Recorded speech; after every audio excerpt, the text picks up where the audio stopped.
ഓം ശ്രീ ഗുരുഭ്യോ നമ. ജ്യോതിർഗമ ചാനലിലേക്ക് ഏവർക്കും സ്വാഗതം. ഇന്ന് ഞാൻ ചർച്ച ചെയ്യുന്നത് 2024 ജൂൺ മാസഫലം ധനുക്കൂറുകാർക്കും ധനുലഗ്നക്കാർക്കും എങ്ങനെയാകും എന്നുള്ളതിനെ പറ്റിയാണ്.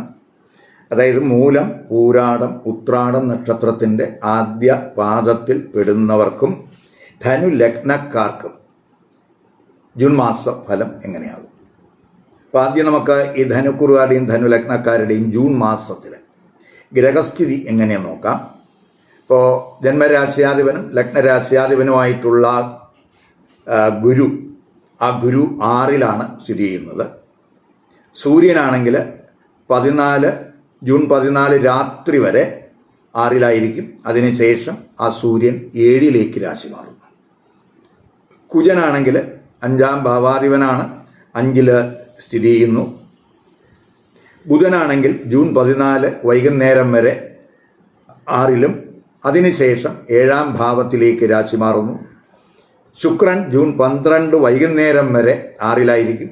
അതിനുശേഷം 7-ലേക്ക് രാശി മാറുന്നു. ശനിയാണെങ്കിൽ 3-ല് സ്ഥിതി തുടരുന്നു. രാഹു 4-ലും കേതു 10-ലും സഞ്ചരിക്കുന്ന സമയമാണ്. അപ്പം ഈ ഗ്രഹഗോചര സ്ഥിതി അനുസരിച്ച് ധനുക്കൂറുകാരുടെയും ധനുലഗ്നക്കാരുടെയും ആരോഗ്യം, അവരുടെ തൊഴിൽ, ബിസിനസ്, വിദ്യാഭ്യാസം, ധനം, വിവാഹം, ദാമ്പത്യബന്ധം, കുടുംബജീവിതം എങ്ങനെയൊക്കെ ആകും എന്നുള്ളതിനെ പറ്റിയുള്ള ഒരു പൊതുഫലമാണ് ഇവിടെ പറയുന്നത്. അതേസമയം ഈ ധനുക്കൂറുകാരുടെയും ധനുലഗ്നക്കാരുടെയും ജാതകത്തിലെ ഗ്രഹസ്ഥിതി പ്രധാനമാണ്. അവർക്കിപ്പോൾ നടക്കുന്ന ദശ, അപകാരം, ഛിദ്രം, അത് ഏത് ഗ്രഹങ്ങളുടേതാണ്, ആ ഗ്രഹങ്ങളെല്ലാം ജാതകത്തിലെ ഇഷ്ടസ്ഥാനത്താണോ അനിഷ്ടസ്ഥാനത്താണോ എന്നതിനെ ആശ്രയിച്ച് ഈ പൊതുഫലത്തിൽ അനുകൂലമായിട്ടും പ്രതികൂലമായിട്ടും മാറ്റങ്ങളുണ്ടാകും എന്നും കൂടെ നമ്മൾ മനസ്സിലാക്കണം. അതുകൊണ്ടാണ് ഒരേ നക്ഷത്രക്കാർക്കും ഒരേ ലഗ്നക്കാർക്കും വ്യത്യസ്തമായിട്ടുള്ള ഫലങ്ങൾ അനുഭവത്തിൽ വരുന്നത്. അപ്പോൾ അതൊക്കെ നമ്മൾ ജാതക നിരീക്ഷണത്തിലൂടെ അറിയേണ്ടുന്ന കാര്യങ്ങളാണ്. നമുക്ക് ആദ്യമായിട്ട് ഈ ധനുക്കൂറുകാരുടെയും ധനുലഗ്നക്കാരുടെയും ആരോഗ്യസ്ഥിതി ജൂൺ മാസത്തിൽ എങ്ങനെയും നോക്കാം. ഇപ്പോൾ ജന്മരാശ്യാധിപൻ, ലഗ്നരാശ്യാധിപൻ ഗുരുവാണ്. ആ ഗുരു എന്ന് നിൽക്കുന്നത് 6-ലാണ്, രോഗസ്ഥാനത്താണ്, ശത്രുക്ഷേത്രത്തിലാണ്. അപ്പോൾ 6-ല് 6-ാം ഭാവാധിപനായിട്ടുള്ള ശുക്രൻ ആദ്യത്തെ, അതായത് ജൂൺ 12 വരെ സ്ഥിതി ചെയ്യുന്നുണ്ട്. ഭാഗ്യഭാവാധിപനായിട്ടുള്ള സൂര്യൻ 6-ലാണ് ആദ്യത്തെ 2 വാരം. അതുപോലെ കർമ്മഭാവാധിപനായിട്ടുള്ള ബുധനും ആദ്യത്തെ 2 വാരം 6-ലാണ് സ്ഥിതി ചെയ്യുന്നത്. സുഖസ്ഥാനത്താണെങ്കിലോ രാഹു. അപ്പോൾ സുഖസ്ഥാനാധിപൻ ആരാണ്? ഗുരു. ആ ഗുരു ഇന്ന് നിൽക്കുന്നത് 6-ല്, അത് രോഗസ്ഥാനത്ത്. അപ്പം ആരോഗ്യകാര്യത്തിൽ ശ്രദ്ധിക്കേണ്ടുന്ന സമയമാണ്. എന്തെങ്കിലും അസ്വാസ്ഥ്യങ്ങൾ ഉണ്ടെങ്കിൽ അവയിൽ ഉപേക്ഷ വിചാരിക്കാതെ പരിശോധനയ്ക്ക് വിധേയമാകണം. ഗുരു ജന്മരാശ്യാധിപനും സുഖസ്ഥാനാധിപനും കൂടെയാണ്. അപ്പോൾ ജന്മരാശ്യാധിപനും സുഖസ്ഥാനാധിപനുമായിട്ടുള്ള ഗുരു 6-ൽ നിൽക്കുക എന്ന് പറയുമ്പോൾ പൊതുവെ ഒരു സുഖക്കുറവ് അനുഭവപ്പെടുന്ന സമയമായിരിക്കും. അപ്പോൾ അതുപോലെ തന്നെ മാനസികമായിട്ട്, പ്രത്യേകിച്ച് 4-ലൊക്കെ ഈ രാഹു നിൽക്കുന്ന സമയം ഒരു ടെൻഷൻ, ബോഡി സംബന്ധമായിട്ട് എന്തെങ്കിലുമൊക്കെ പെയിൻ, അതുപോലെ ഈ 12-ലൊക്കെ കുജൻ്റെയൊക്കെ ദൃഷ്ടി വരുന്ന ഒരു സ്ലീപ്പിംഗ് പ്രോബ്ലമൊക്കെ ഉള്ളവർ ഒക്കെ ഒരു ശ്രദ്ധിക്കേണ്ടുന്ന സമയമാണ്. ഇപ്പോൾ 6-ലാണ് ആ ഗുരുസ്ഥിതി എന്നുള്ളത് കൊണ്ട് പ്രത്യേകിച്ച് സ്റ്റൊമക്ക് സംബന്ധമായിട്ട്, സ്റ്റൊമക്ക് റിലേറ്റഡ് ആയിട്ട് എന്തെങ്കിലും ഇഷ്യൂസ്, ഇൻഡൈജഷൻ റിലേറ്റഡ് ആയിട്ടുള്ള ഇഷ്യൂസ്, ഇവയ്ക്കൊക്കെ സാധ്യത ചിലർക്ക് ഉണ്ടായെന്ന് വരാം. അതുപോലെ അഷ്ടമത്തിലാണ്, അഷ്ടമത്തിൽ നമ്മൾ കുജൻ്റെ ദൃഷ്ടി വരുന്നുണ്ട്. 8-ലേക്ക് ആ കുജൻ്റെ ദൃഷ്ടി വരുന്നുണ്ട്. അപ്പോൾ നമ്മൾ യാത്രകളിൽ ഒക്കെ ഒന്ന് ശ്രദ്ധിക്കണം. ഡ്രൈവിങ്ങിലൊക്കെ വളരെ ശ്രദ്ധ കൊടുത്ത് പോകേണ്ടുന്ന സമയമാണ്. ഇപ്പോൾ 4-ൽ രാഹുസ്ഥിതി ഉള്ള സമയമായതുകൊണ്ട് കഴിവതും ഈ കുടുംബത്തിലൊക്കെ തർക്കങ്ങൾ, അഭിപ്രായ വ്യത്യാസങ്ങൾ, ഇതൊക്കെ ഉണ്ടാകും. അത് കൂടുതൽ ടെൻഷൻ ഉണ്ടാകും. അപ്പോൾ അതുപോലെ തന്നെ ഈ ചതിയിലൊക്കെ പെടാതിരിക്കാനും ഈ കൂറുകാർ ശ്രദ്ധിക്കണം. ആരെങ്കിലുമൊക്കെ പെട്ടെന്ന് ചതിയിൽ പെടുത്താനൊക്കെ സാധ്യതയുണ്ട്. അപ്പോൾ അവിടെയൊക്കെ ശ്രദ്ധിക്കണം. അതുപോലെ 6-ാം ഭാവാധിപൻ 6-ൽ നിൽക്കുന്ന സമയമാണ്. 6-ാം ഭാവാധിപൻ എന്ന് പറഞ്ഞാൽ ശുക്രനാണ്. ആ ശുക്രൻ 6-ൽ തന്നെ നിൽക്കുന്നുണ്ട്. ഗുരുവുമായിട്ടൊക്കെ ഒരു ബന്ധം വരുന്നുണ്ട്. ഇപ്പോൾ 6-ാം ഭാവാധിപൻ 6 നിൽക്കുന്നത് വിപരീത രാജയോഗവുമാണ്. അപ്പം എങ്കിലും ലഗ്നാധിപൻ ചെന്ന് 6-ാം ഭാവാധിപനുമായിട്ടൊക്കെ ഒന്നിച്ച് നിൽക്കുമ്പോൾ പൊതുവെ ബന്ധുക്കളുമായിട്ട് ഒരു ശത്രുത, അതുപോലെ ചെറിയ ആരോഗ്യ പ്രശ്നങ്ങൾ ഇവയൊക്കെ ഉണ്ടാകാൻ സാധ്യതയുണ്ട്. അപ്പോൾ അതുപോലെ തന്നെ ആദ്യത്തെ 2 വാരം സൂര്യൻ 6-ലാണ്. സൂര്യനാണെങ്കിൽ ഭാഗ്യഭാവാധിപനും കൂടെയാണ്. ബുധൻ 6-ലാണ്, ശുക്രൻ 6-ലാണ്.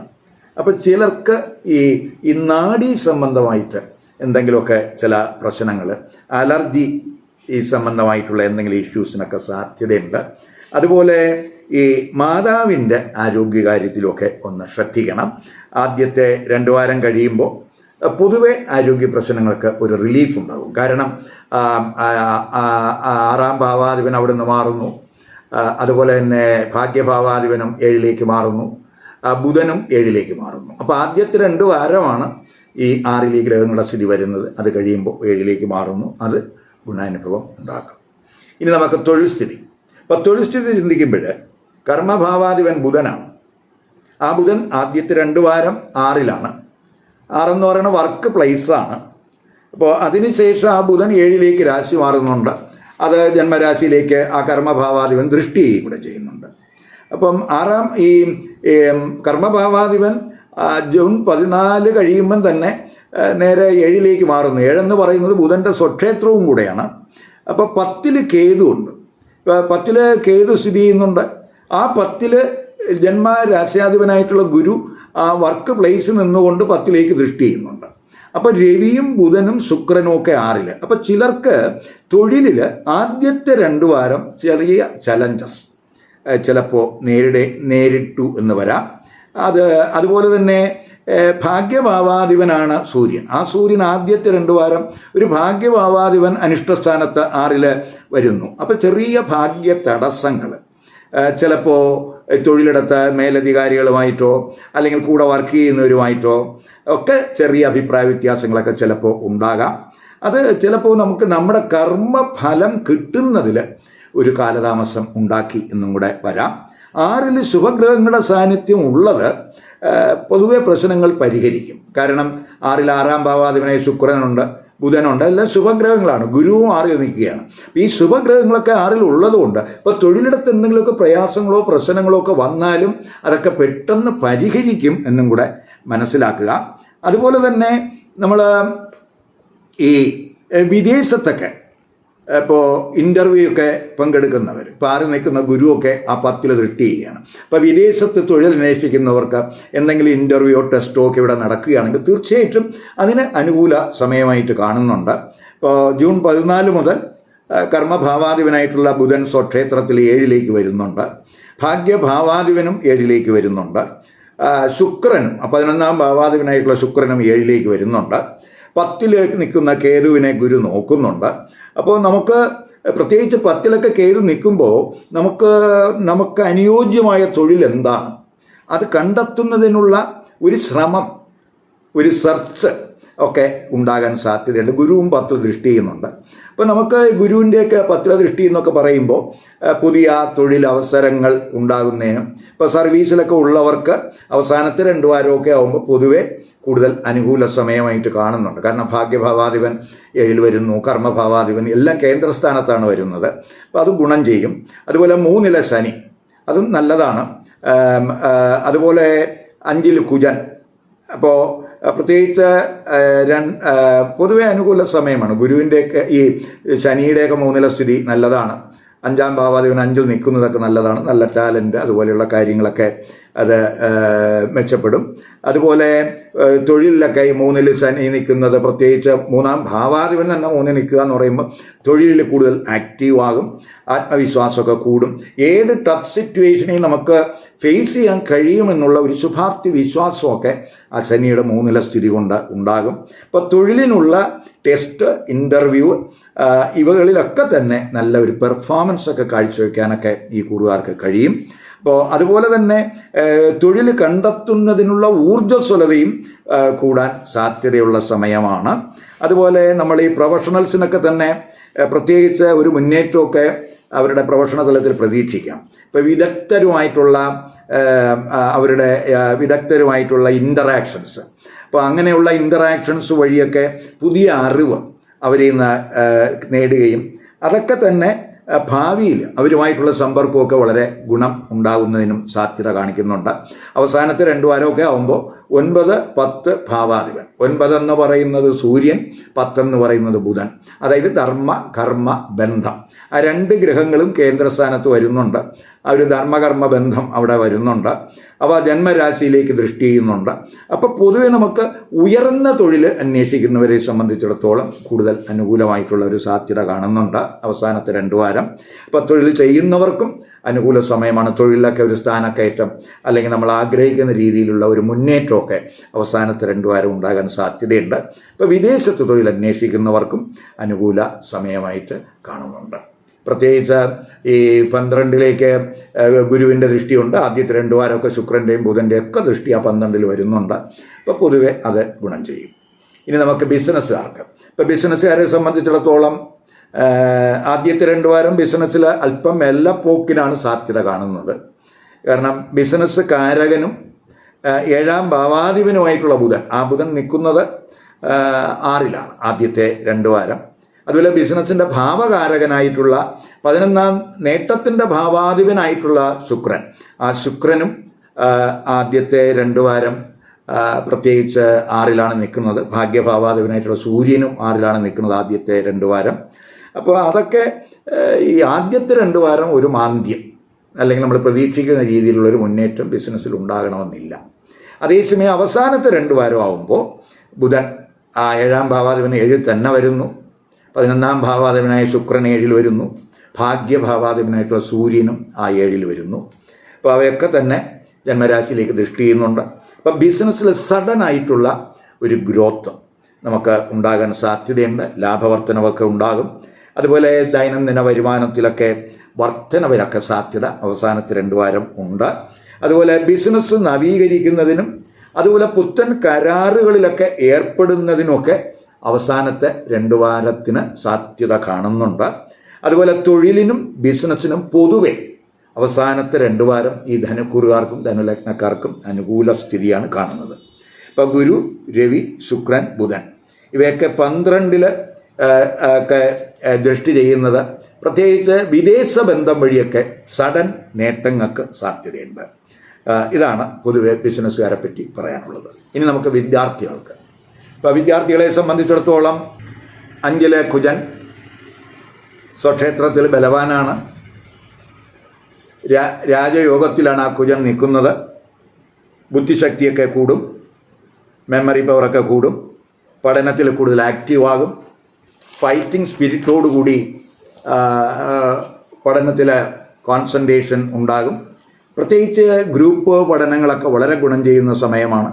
പരീക്ഷകളിലും അക്കാദമിക് തലത്തിലുമൊക്കെ തന്നെ തൊഴിൽ തലത്തിലുമൊക്കെ തന്നെ ഉള്ള ഒരു അതിലൊക്കെ ഉള്ള ഒരു കോമ്പറ്റിറ്റീവ് എക്സാമിനേഷനിലൊക്കെ നല്ല പെർഫോമൻസ് കാഴ്ചവെക്കാൻ കഴിയും. ആഗ്രഹിക്കുന്ന രീതിയിൽ പഠനവും അതുപോലെ പരീക്ഷയും ഒക്കെ അനുകൂലമായിട്ടുള്ളൊരു സ്ഥിതിയായിട്ടാണ് കാണുന്നത്. അതേസമയം എക്സ്ട്രാ കരിക്കുലർ ആക്ടിവിറ്റീസിലൊക്കെ പങ്കെടുക്കുന്ന വിദ്യാർത്ഥികളെ സംബന്ധിച്ചിടത്തോളം അവർ പഠനത്തിൽ അവരുടെ ആ പ്രവർത്തനങ്ങൾ പഠനത്തെ ബാധിക്കാതിരിക്കാനൊക്കെ ശ്രദ്ധിക്കണം. അതർ ആക്ടിവിറ്റീസിലൊക്കെ പങ്കെടുക്കുന്നവരുണ്ട്. അപ്പോൾ അതൊക്കെ ചിലപ്പോൾ പഠനത്തിൽ ശ്രദ്ധ കുറയാൻ സാധ്യതയുണ്ട്. അവിടെ ഒന്ന് ശ്രദ്ധിക്കണം. അതുപോലെ ഈ ആഗ്രഹിക്കുന്ന കോഴ്സിൽ അഡ്മിഷനൊക്കെ കിട്ടാൻ സാധ്യമാണ്. ഇപ്പോൾ ഉന്നത വിദ്യാഭ്യാസമൊക്കെ അതൊക്കെ നടത്താൻ ആഗ്രഹിക്കുന്നവർക്കും ഉന്നത വിദ്യാഭ്യാസം നടത്തുന്നവർക്കും ഒക്കെ തന്നെ അവസാനത്തെ 2 വാരം വലിയ നേട്ടങ്ങൾ പ്രതീക്ഷിക്കാം. വിദേശത്ത് പഠനം ആഗ്രഹിക്കുന്നവർക്കും പൊതുവെ അനുകൂലമായിട്ടുള്ള ഒരു സാഹചര്യമാണ് കാണുന്നത്. ഇനി നമുക്ക് ധനസ്ഥിതി ചിന്തിക്കുമ്പോൾ 2ാം ഭാവാധിപനായിട്ടുള്ള ശനി 3ൽ ബലവാനാണ്. മൂലത്രികോണ രാശിയിലാണ് ശനി നിൽക്കുന്നത്. 11ാം ഭാവാധിപനായിട്ടുള്ള ശുക്രനാണെങ്കിൽ ആദ്യത്തെ 2 വാരം 6ലാണ് നിൽക്കുന്നത്. അവസാനത്തെ 2 വാരം ആ ശുക്രൻ 7ലേക്ക് രാശി മാറുന്നുണ്ട്. അപ്പോൾ സാമ്പത്തിക നേട്ടങ്ങൾ ഉണ്ടാകുന്ന മാസമാണ്. അപ്പോൾ ആദ്യത്തെ 2 വാരം ധനപരമായിട്ട് ചെറിയ സ്ട്രെസ് ചിലപ്പോൾ ഉണ്ടായെന്ന് വരാം. അവസാനത്തെ 2 വാരം ധനസ്ഥിതി കൂടുതൽ ഇമ്പ്രൂവ് ചെയ്യും. കുജൻ 5ൽ നിന്ന് 11ലേക്ക് ദൃഷ്ടി ചെയ്യുന്നുണ്ട്. അപ്പോൾ 11ാം ഭാവാധിപൻ ശുക്രനാണ്. അത് ജൂൺ 12 മുതൽ ആ ശുക്രൻ 7ലേക്ക് വരുന്നുണ്ട്. അതുപോലെ 14 ബുധനും സൂര്യനും ഒക്കെ 7 വരുന്നുണ്ട്. അവയൊക്കെ ജന്മരാശിയിൽ ദൃഷ്ടി ചെയ്യുന്നുണ്ട്. അവയൊക്കെ നിരവധി സോഴ്സുകളിൽ നിന്ന് ധനാഗമം, പ്രത്യേകിച്ച് അവസാനത്തെ 2 വാരം ഉണ്ടാകാൻ സാധ്യതയുണ്ട്. ആദ്യത്തെ 2 വാരം പൊതുവെ ചിലവൊക്കെ കൂടാൻ സാധ്യതയുണ്ട്. കാരണം 12 ആണ് ഗ്രഹങ്ങളെല്ലാം ദൃഷ്ടി ചെയ്യുന്നുണ്ട്. അപ്പം അതിലൊക്കെ അനാവശ്യ ചെലവ് കുറയ്ക്കാൻ ശ്രദ്ധിക്കുക. ആദ്യത്തെ 2 വാരം ധനം ഡീൽ ചെയ്യുന്നതിൽ ഒരു ശ്രദ്ധ കൊടുത്ത് പോവുക. ഇനി വിവാഹം, ദാമ്പത്യബന്ധം, കുടുംബജീവിതം എങ്ങനെയെന്ന് നോക്കാം. 7ാം ഭാവാധിപനായിട്ടുള്ള ബുധൻ 14 വരെ 6ലാണ്. ശുക്രനും ഭാഗ്യഭാവാധിപനായിട്ടുള്ള സൂര്യനും ജന്മരാശ്യാധിപനായിട്ടുള്ള ഗുരുവും ഗുരുവും 6ലാണ്. അപ്പോൾ ആദ്യ 2 വാരം വിവാഹ ആലോചനകൾ സ്മൂത്താകണമെന്നില്ല, ചെറിയ തടസ്സങ്ങൾ ഉണ്ടായെന്ന് വരാം. അതേസമയം അവസാനത്തെ 2 വാരം ആകുമ്പോൾ പ്രപ്പോസൽസൊക്കെ വരും, ആലോചനകളൊക്കെ സ്മൂത്താകും, വിവാഹ നിശ്ചയത്തിനൊക്കെ സാധ്യതയുണ്ട്. 14 ശേഷം ഭാഗ്യവതിയും പ്രത്യേകിച്ച് തൊഴിലും ധനസ്ഥിതിയൊക്കെ ഉള്ള ജീവിത പങ്കാളിയെ കണ്ടെത്താനൊക്കെ സാധ്യത കാണുന്നുണ്ട്. കമിതാക്കൾക്കും പൊതുവെ അനുകൂല സമയമാണ്. എങ്കിലും ഇടയ്ക്കിടയ്ക്ക് തെറ്റിദ്ധാരണകൾ, ടെൻഷനൊക്കെ ഉണ്ടാകാൻ സാധ്യതയുണ്ട്. ഇപ്പോൾ ദാമ്പത്യബന്ധം ആദ്യത്തെ 2 വാരത്തെ അപേക്ഷിച്ച് അവസാനത്തെ 2 വാരം ഗുണപ്രദമാകും. 7ാം ഭാവാധിപൻ ബുധൻ 7 തന്നെ നിൽക്കുന്ന സമയമാണ്, വളരെ ഗുണം ചെയ്യും. അതുപോലെ രവിയും ശുക്രനൊക്കെ 7 നിൽക്കുന്ന സമയമായതുകൊണ്ട് ഇപ്പോൾ ദമ്പതിമാർക്കിടയിൽ ചിലർക്ക് ചിലപ്പോൾ അല്പം ഈഗോ റിലേറ്റഡ് ആയിട്ടുള്ള ഇഷ്യൂസൊക്കെ ഉണ്ടാകാൻ സാധ്യതയുണ്ട്. അവിടെ ഒന്ന് ശ്രദ്ധിക്കണം, അത് ഒഴിവാക്കി പോകാൻ ശ്രദ്ധിക്കുക. എങ്കിൽ ദാമ്പത്യബന്ധം സുഖകരമായിരിക്കും. അതേസമയം എതിർ ലിംഗക്കാരുമായിട്ടുള്ള സൗഹൃദങ്ങളിലൊക്കെ ഒരു ശ്രദ്ധ വേണം. അമിതമായിട്ടുള്ള സൗഹൃദം ചില അപവാദങ്ങളൊക്കെ ഉണ്ടാക്കാൻ സാധ്യതയുണ്ട്. കുടുംബജീവിതം ചിന്തിക്കുമ്പോൾ 2 ഗുരു ദൃഷ്ടി ചെയ്യുന്ന സമയമാണ്. 2ാം ഭാവാധിപൻ ശനി 3ലാണ്. അതുപോലെ സുഖ സൗകര്യങ്ങളിലേക്ക് ഒക്കെ ഒരു കമ്പം കൂടുന്ന സമയമെന്ന് പറയാം. 4 രാഹുസ്ഥിതി, 4ാം ഭാവാധിപൻ ഗുരു 6. ഇപ്പോൾ കുടുംബത്തിൽ ചെറിയ തർക്കങ്ങൾ, ബന്ധുക്കളുമായിട്ടൊക്കെ അഭിപ്രായ വ്യത്യാസങ്ങളൊക്കെ ചിലപ്പോൾ ഉണ്ടാകാൻ സാധ്യതയുണ്ട്. ആലോചിക്കാതെയുള്ള സഡൻ തീരുമാനങ്ങൾ ചില സുഖക്കുറവ് ഉണ്ടാക്കിയെന്ന് വരാം, അവിടെയൊക്കെ ശ്രദ്ധിക്കണം. 4ാം ഭാവസംബന്ധമായ കാര്യങ്ങൾക്ക് ചിലവ് കൂടാൻ സാധ്യതയുണ്ട്. 4ാം ഭാവാധിപൻ 6ലാണ്. കുടുംബത്തിൽ ചിലവ് കൂടുന്ന സ്ഥിതി, വീട് പുതുക്കുന്നതിനോ വീട് വയ്ക്കുന്നതിനോ വീട് വാങ്ങുന്നതിനോ അതുപോലെ വാഹനത്തിൽ എന്തെങ്കിലുമൊക്കെ സർവീസിനോ ഒക്കെ തന്നെ ചിലവ് കൂടുന്ന ഒരു സ്ഥിതി കാണുന്നുണ്ട്. അതേസമയം വായ്പകൾക്കുള്ള തടസ്സങ്ങളൊക്കെ മാറും, വായ്പയൊക്കെ കിട്ടും. മാതാവുമായിട്ട് അഭിപ്രായ വ്യത്യാസം ഉണ്ടാകാതെ നോക്കുക. ജൂൺ മാസം 5, 6, 10, 11, 20, 21 ഈ ദിവസങ്ങൾ അത്രത്തോളം ഈ കൂടുകാർക്ക് അനുകൂല ദിവസങ്ങളല്ല. അതുകൊണ്ട് ഈ ദിവസങ്ങളിൽ ശുഭകർമ്മങ്ങൾ ഒഴിവാക്കുക, പുത്തൻ സംരംഭങ്ങൾ ഒഴിവാക്കുക, അതുപോലെ സുപ്രധാന തീരുമാനങ്ങളും ഈ ദിവസങ്ങളിൽ ഒഴിവാക്കാൻ ശ്രദ്ധിക്കുക. ഇവിടെ ഞാൻ പറഞ്ഞത് ധനുക്കൂറുകാരുടെയും ധനുലഗ്നക്കാരുടെയും ഒരു പൊതുഫലമാണ്. ഇപ്പോൾ ധനുക്കൂറുകാർക്ക് എല്ലാവർക്കും ധനുലഗ്നം തന്നെ വരണമെന്നില്ല. ധനുക്കൂറും ധനുലഗ്നവും ഒന്നായിട്ട് വരുന്നവർക്ക് ഈ പൊതുഫലത്തിൽ വലിയ വ്യത്യാസമൊന്നും വരാൻ സാധ്യതയില്ല. അതേസമയം ധനുക്കൂറിൽ ഉള്ള നക്ഷത്രക്കാർക്ക് പലർക്കും മറ്റ് വ്യത്യസ്ത ലഗ്നരാശികൾ വരാം. അങ്ങനെ വ്യത്യസ്ത ലഗ്നരാശികൾ വരുന്നവർ ആ ലഗ്നരാശി അറിയാമെങ്കിൽ ആ ലഗ്നരാശിയുമായിട്ട് ബന്ധപ്പെട്ട് പറയുന്ന ഫലവും കൂടെ ഈ ഫലത്തോടൊപ്പം കേൾക്കുമ്പോൾ ജൂൺ മാസത്തെ പൊതുഫലത്തിൻ്റെ ഒരു കൃത്യരൂപം കിട്ടാൻ സഹായമാകും. മാത്രമല്ല ഈ നമ്മൾ കൂറിൻ്റെ ഫലത്തെ അപേക്ഷിച്ച് ലഗ്നഫലത്തിന് കൂടുതൽ കൃത്യത ഉണ്ട് എന്നും കൂടെ മനസ്സിലാക്കുക. ഈ വീഡിയോ ഇഷ്ടപ്പെട്ടുവെങ്കിൽ ലൈക്ക് ചെയ്യുക, ഷെയർ ചെയ്യുക. അതുപോലെ സബ്സ്ക്രൈബ് ചെയ്യാത്തവർ സബ്സ്ക്രൈബ് ചെയ്ത് കാണുക. മറ്റൊരു വിഷയമായി അടുത്ത വീഡിയോയിൽ കാണാം. നമസ്കാരം.